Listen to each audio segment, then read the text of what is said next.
하느님이시요 사람이신 그리스도의 시. 나자렛의 정원에서 지극히 거룩하신 마리아와 제자들을 가르치시다.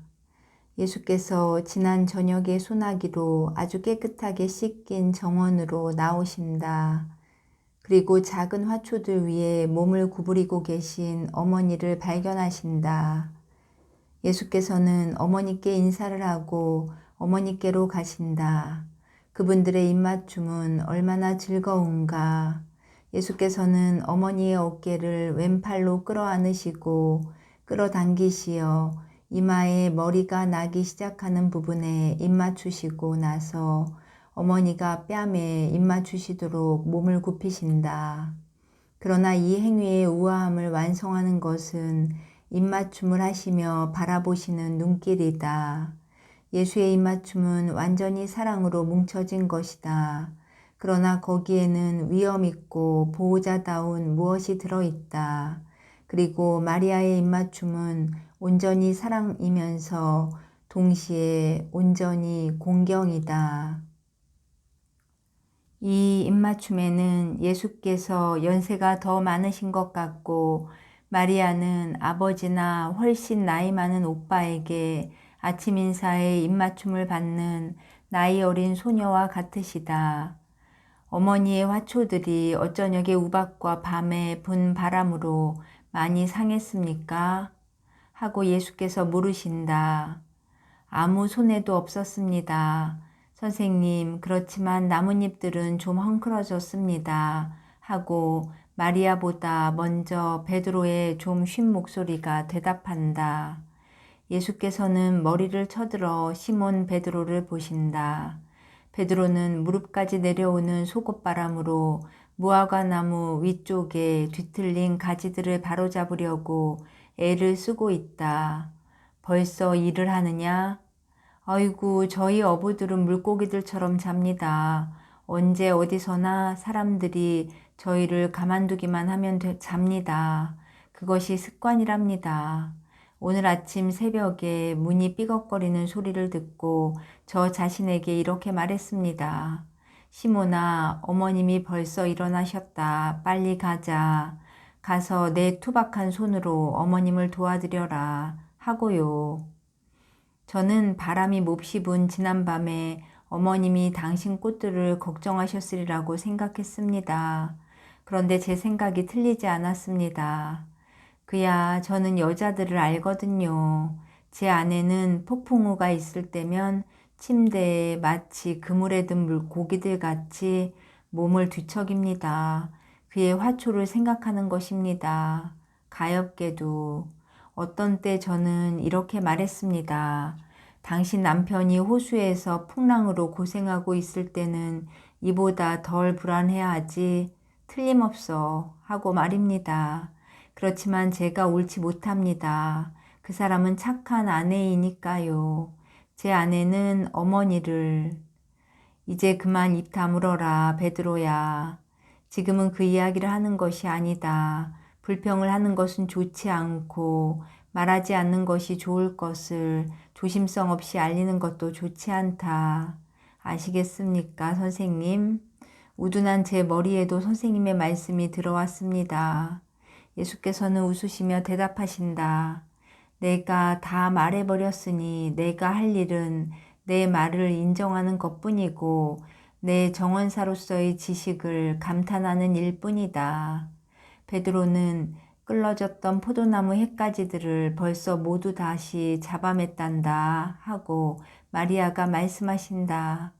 베드로는 열매가 너무 많이 달린 배나무를 층층으로 자르고 한쪽으로만 자란 석류나무 밑으로 밧줄을 돌려 동여맸단다. 그렇고 말고요. 이 나무는 늙은 바리사이파 사람과 같습니다. 제멋대로 기울어지거든요. 그놈을 돛을 정리하듯 정리하고 이렇게 말해주었습니다. 옳은 것은 중용에 있다는 것을 모르느냐? 무게에 눌려 부러지지 않게 이리로 오너라. 이 돌대가리야 하고요. 이제는 무화과 나무에 열중하고 있습니다. 그러나 이것은 이기심으로 그러는 것입니다. 저는 모든 사람의 입맛을 생각하는 것입니다. 싱싱한 무화과에다 따끈한 빵. 안티파스 자신도 이런 맛있는 식사는 하지 못할 것입니다. 그렇지만 조심조심 다루어야 합니다. 무화과 나무 가지는 첫사랑 고백을 하는 소녀의 마음처럼 부드럽거든요. 그리고 저는 무거운데 제일 맛있는 무화과들은 맨 꼭대기에 있기 때문입니다. 무화과들은 이 아침 첫 햇살에 벌써 말랐습니다. 맛있을 것이 틀림없습니다. 이 총각, 우두커니 서서 나를 쳐다보지만 말고 잠을 깨고 그 바구니를 주게. 작업장에서 나오는 요한은 복종하여 자기도 큰 무화과 나무에 기어 올라간다. 두 어부가 나무에서 내려올 때에 열성당원 시몬과 요셉과 가룟의 유다도 작업장에서 나왔다. 마리아는 신선한 빵을 가져오신다. 둥글고 작은 검은 빵이다. 베드로는 그의 고깃칼로 빵들을 가르고 무화과들도 위로 해서 갈라 예수께 드린 다음 마리아께도 드리고 다른 사람들에게도 준다. 그들은 공기를 맑게 한 어제 비로 아름다워지고 맑은 아침해로 빛나는 시원한 정원에서 맛있게 식사를 한다. 베드로가 말한다. 선생님, 오늘이 금요일이고 내일이 안식일인데요. 다 아는 사실 아닌가 하고 가룟 사람이 지적한다. 그렇지. 하지만 선생님께서 무슨 뜻인지 알고 계셔. 안다. 오늘 저녁 내가 배를 메어둔 호수로 가서 가파르나움으로 가자. 내일 그곳에서 말하겠다.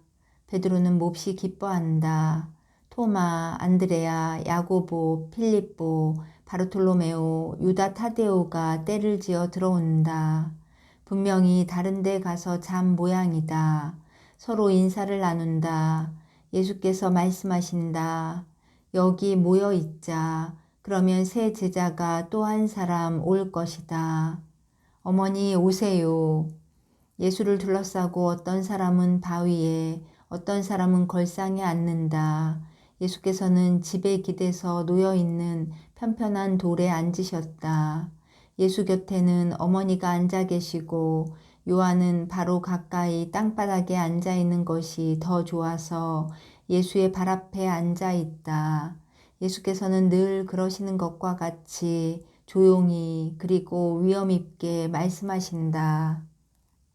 사도직 교육을 무엇에 비교할 수 있겠느냐? 우리를 둘러싸고 있는 자연과 비교할 수 있을 것이다. 자, 보아라. 겨울에는 땅이 죽은 것 같이 보인다. 그러나 그 속에서는 씨앗들이 활동하고 수액은 습기에서 영향을 얻어 땅속의 잎들을, 뿌리를 이렇게 부를 수 있을 것이다. 부풀게 해서 꽃철이 되었을 때 땅 위에 꽃을 피우기 위하여 많은 저장을 해둔다. 너희들도 메마르고 헐벗고 거칠은 겨울 땅과 비교할 수 있다. 그러나 너희들 위로 씨 뿌리는 사람이 지나가면서 씨를 뿌렸고 너희 곁으로는 경작하는 사람이 지나가면서 이 땅과 같이 단단하고 울퉁불퉁한 땅에 심어진 너희들의 나무줄기 둘레로 땅을 깊이 파헤쳐서 장차 맺을 열매들을 든든하게 하기 위하여 구름과 공기를 통하여 영양분을 뿌리에까지 내려갈 수 있게 하였다. 그리고 너희들은 하느님의 일에서 열매를 맺겠다는 착한 뜻을 가지고 있기 때문에 씨를 받고 삽질을 받아들였다. 나는 사도직 교육을 또 초목들을 때리고 넘어뜨려서 사람들이 무익한 폭력이라고 판단한 저 뇌우에 비교하겠다. 그 뇌우가 얼마나 좋은 일을 했나 보아라. 오늘은 공기가 맑고 소나기가 먼지를 가라앉혔고 모든 것을 서늘하게 만들었다. 태양은 어제와 마찬가지이다. 그러나 그 빗살이 맑아지고 시원해진 공기층을 통해서 우리에게 오기 때문에 열을 나게 하는 저 뜨거운 기운은 없어졌다. 푸른 잎들과 초목들도 사람들과 같이 고통이 덜어졌다. 그것은 깨끗함과 맑음이 기쁨을 가져다 주기 때문이다. 대조들까지도 더 정확한 지식과 더 큰 명맥에 이르는데 소용된다. 그렇지 않으면 그것들은 악의에 지나지 않을 것이다. 그런데 대조라는 것은 여러 가지 종류의 구름이 일으키는 뇌우들이 아니고 무엇이겠느냐.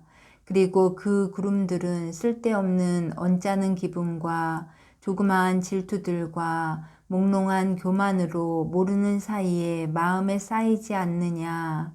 그러다가 은총의 바람이 와서 그 언짢은 기분들을 깨끗하게 하여 다시 맑게 만들어 놓는다. 사도직 교육은 또한 오늘 아침 베드로가 내 어머니를 기쁘게 해드리려고 하던 일과 비슷하다. 즉 경향과 필요에 따라서 다시 일으키고 다시 붙잡아 매고 버티어주고 풀어주고 하여 너희를 하느님을 섬기는데 강한 자들이 되게 하는 것이다. 그릇된 생각은 바로잡아 주어야 하고 육체의 요구를 억제해야 하고 약한 것을 붙들어 주어야 하며 필요한 경우에는 성벽들을 조절해야 하고 속박과 소심에서 해방되어야 한다. 너희들은 자유롭고 강해야 한다. 그들이 태어난 산꼭대기를 버리고 점점 더 높이 날아 올라갈 생각밖에 안 하는 독수리들 같이 하느님을 섬기는 것은 나는 것이고 정은 산꼭대기와 같은 것이다. 너희들 중에 한 사람은 오늘 슬프다.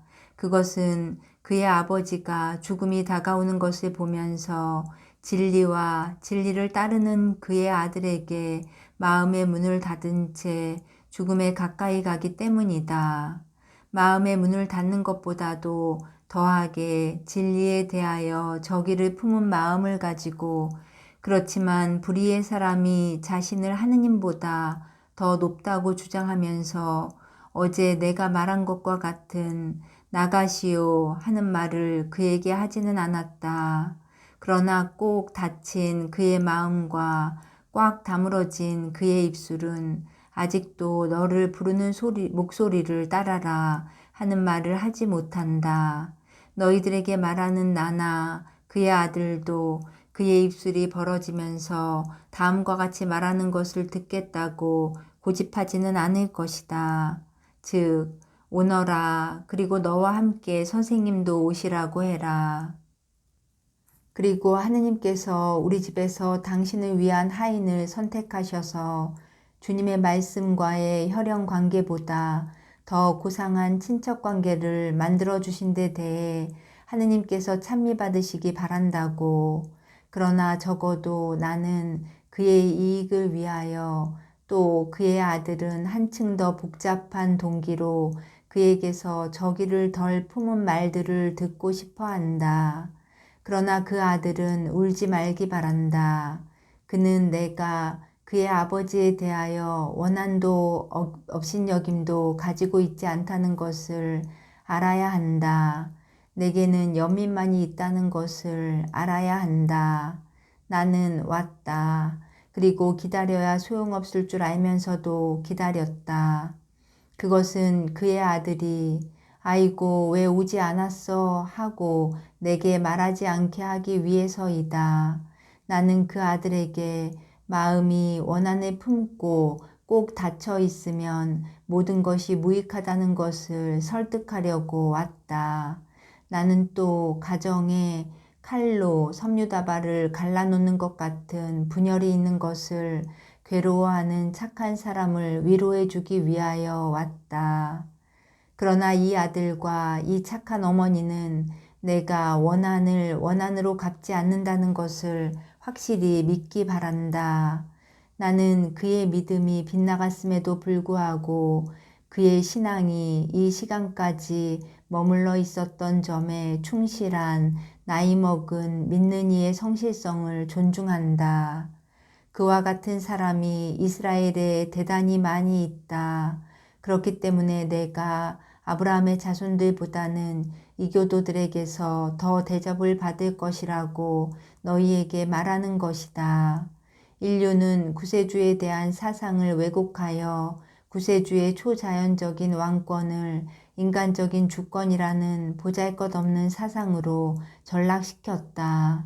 나는 히브리 지상주의의 단단한 껍질을 쪼개고 뚫고 들어가고 상처를 내서 그 안에까지 이르러 히브리 지상주의의 혼이 있는 그곳에 새로운 율법의 풍요함을 갖다 주어야 한다.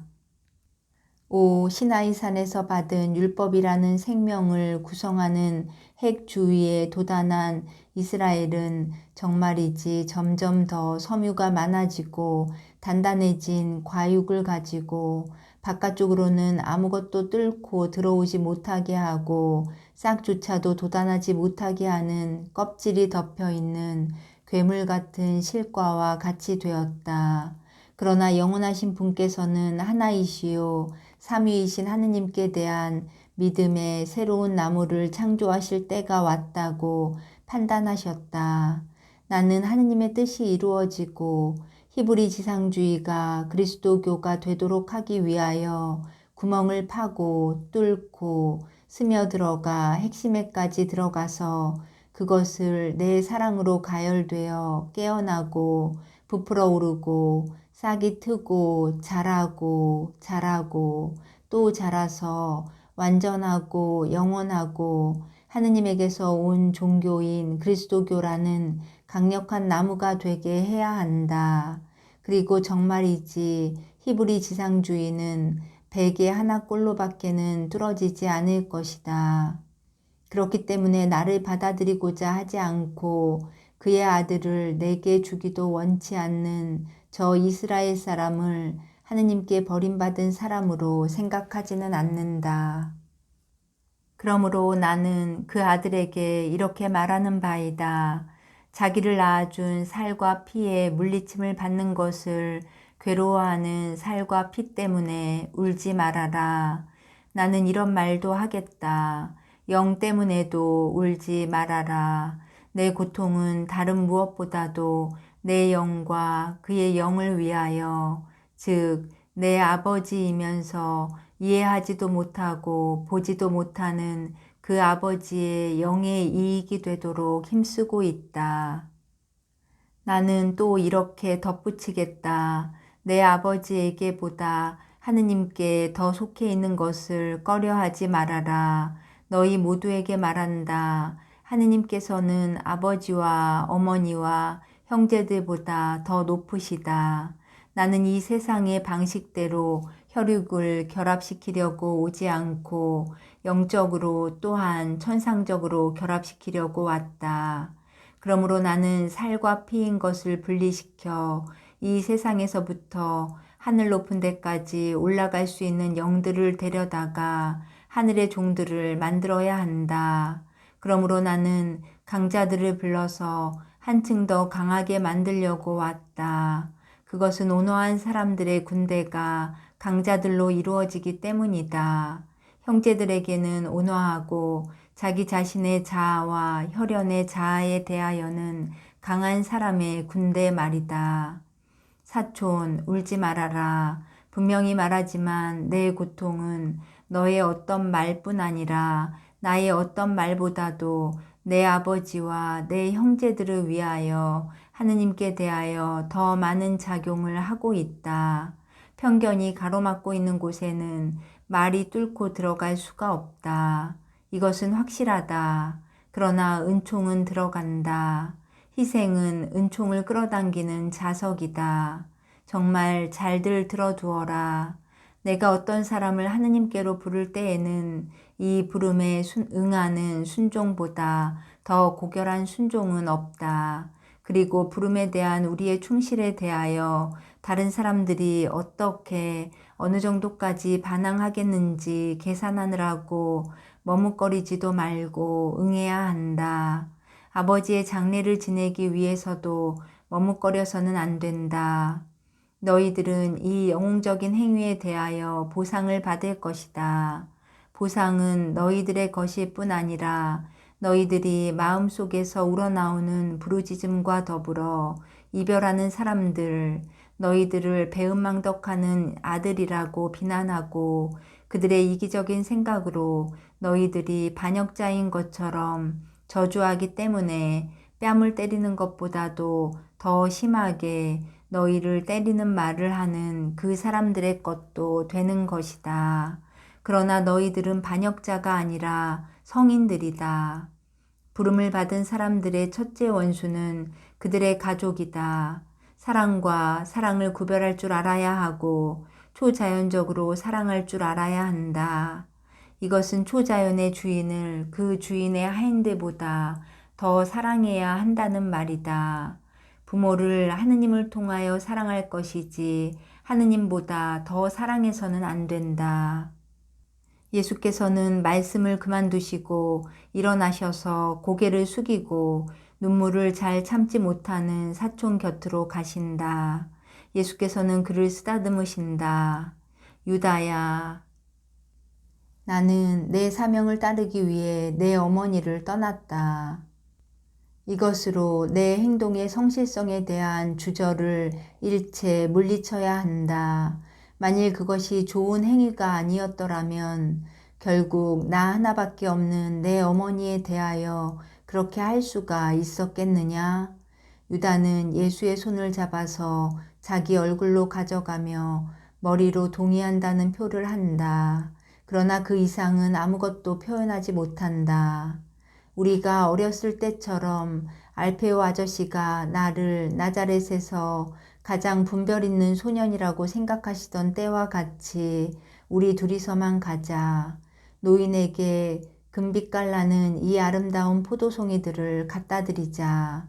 내가 아저씨를 저버리고 아저씨께 저기를 품고 있는 줄로 믿지 않으시게 하자. 내 어머니도 야고보도 이것을 기뻐할 것이다. 나는 아저씨에게 내일 가파르나움에 갈 것인데 당신의 아들은 온전히 아저씨의 것이라고 말씀드리겠다.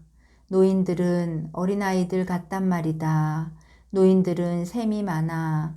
노인들은 항상 사람들이 그들을 소홀히 한다고 생각한다. 노인들은 이해해야 한다. 예수께서 제자들을 정원에 남겨두신 채 사라지신다. 제자들은 예수 때문에 한 아버지와 아들 사이에 생긴 고통과 몰 이해의 폭로로 말을 잃고 있다. 마리아는 예수를 문까지 배웅하셨는데 이제는 괴로운 한숨을 지으시며 돌아오신다. 이것으로 모든 것이 끝났다.